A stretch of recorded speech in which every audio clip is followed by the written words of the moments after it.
In our last year, we examined a letter that Rav Kook wrote to the Jewish community in Frankfurt concerning Shmita, and what, to a certain extent, we touched on the issues there of what we Jews can do in the land during the sabbatical year when the land has been sold to non-Jews. So that was dealing with that specific year and the issues of that year. In Shabbos Haaretz, Rav Kook is a third of the Sefer is a commentary on the Rambam Hilchos Shmita, and we see there that the Rav addresses this in a different way. So I want to look at that and see how Rav Kook addresses the Mechira for eternity versus the way he looked at it for 1 year.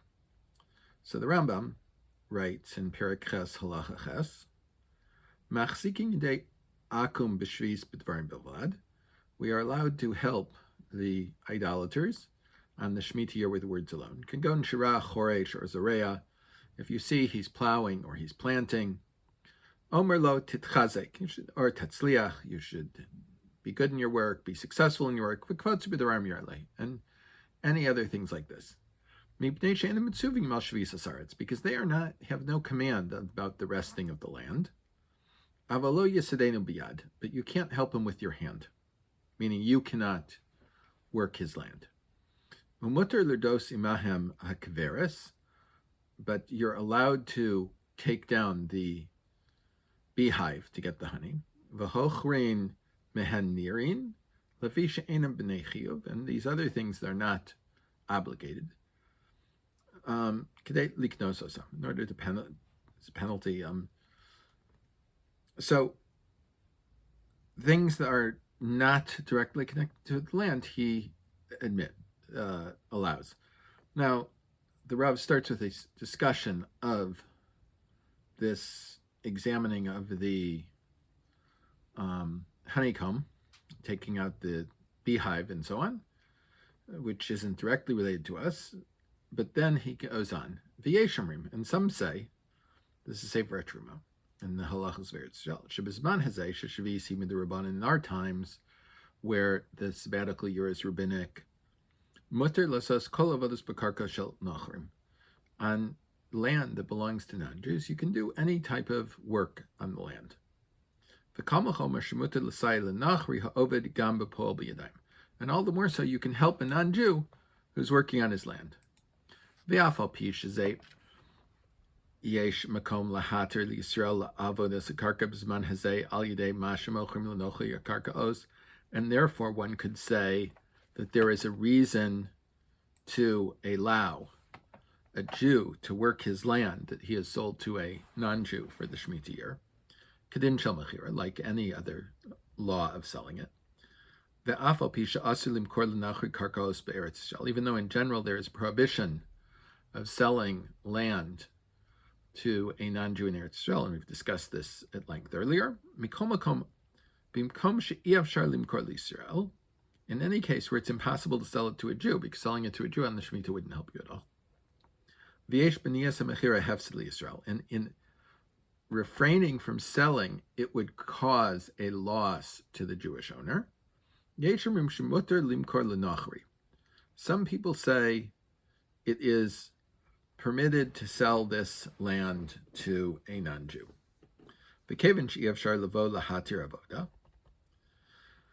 And because it is impossible to allow work on this land, but the produce of the land, the fruits, vegetables, grains, whatever is permitted, and the sanctity of the Shmita has been removed, through the act of selling the land to a non-Jew. And because the great loss would be great,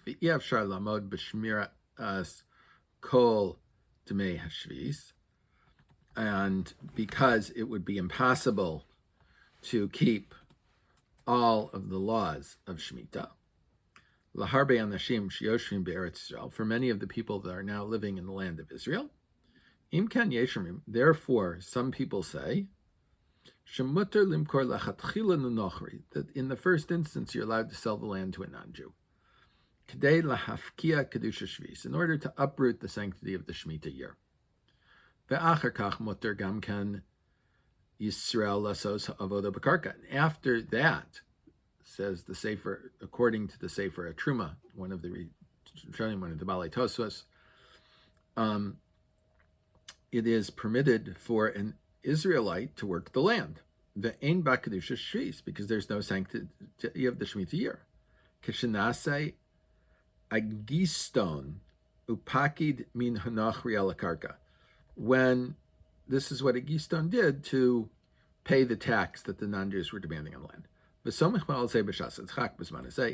And we rely on this in a difficult situation in our times. This was written 118 years ago, approximately. And we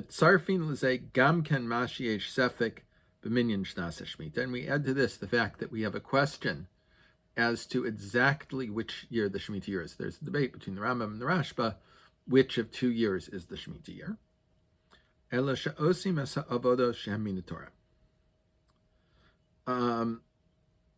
But that we do not do those malachos that are from the Torah. Shen zriya katsira zmira ubetzira al yidei nachri. That these 4 malachos, planting, harvesting, pruning both vineyards and other trees, are done through a non-Jew. V'gam charisha osim al yidei nachri, and we also plow through a non-Jew because there's a question about plowing, as we've discussed last time, and much earlier, whether this is a prohibition from the Torah or the rabbis. Im efshar davar shelo lasos al yidei Israel, if it's possible to do it by not having a Jew doing this work. Veishmi she'omer midvarav, and some people say from what he said based upon a Yerushalmi, shebizman shegoyim matilim arnona al Yisrael, that when the non-Jews are taxing Jewish land, as Yisrael ha'oved karka, then when a Jew works land, afilu k'she'oved oso iser, even though what he's doing, this particular thing he's not supposed to do, gon hu oved yoser mishir hatzorech shel arnona, that he works more land than he has to in order to pay the tax. Mikol makom mutter lomer lo isher. Nonetheless, you're allowed to say it's good what you're doing. I mean, divrei shalom, to keep peace, because it's difficult to make these calculations of exactly what he has to do and what he doesn't have to do, and once he's working, it's hard to tell him not to do more. Mipnei she'afal pi she'oved be'iser, because even though what he's doing, this particular thing is prohibited, mikol makom, nonetheless, harihu ka'anus b'davar, it's as if he's forced to do it. V'eshmi shenir mitavarav, and some people, it appears to them from these words, keshiyesh arnona ala karka, muter lasos kol avodos b'kol karka. When there's a tax on the land, you can do any work at all on the land, because the fact that the authorities have the ability to tax land means it's really their land and not your land. V'lav davka kishiur shel arnona, and not exactly the measure of the tax. And in this way, it's clearly permitted to help those people that are working on the land. And the Vilna Gaon says,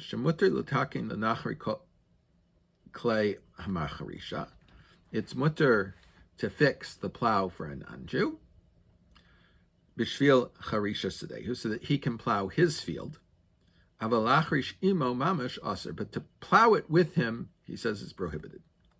So there's a significant amount more hesitancy in what Rav Kook is saying here and what he said previously. Meaning, if we look at it as Rav Goren looked at it, Rav Kook is saying when there is a non-Jewish authority taxing the land, that creates a whole series of leniencies concerning the ownership of the land, what you're allowed to do on the land, when you're allowed to do it on the land, and so on. And as to briefly say, there are other places in the Kuntres Acharon, for instance, the later appendix. Rav Kook says that when there is Jewish control of the land, Rav Kook is writing this 40 some years before the end of the British Mandate, that when there is, again, Jewish control of the land and the Jewish government and the majority of the farms in Eretz Yisrael, majority of the land farmed in Eretz Yisrael will be Jewish, we have to re-examine these issues. And this is, I think, where we see the hesitancy when Rav Kook is writing this commentary, which exists for all times, and not only for when he's talking about that particular year. Everyone should have a wonderful day.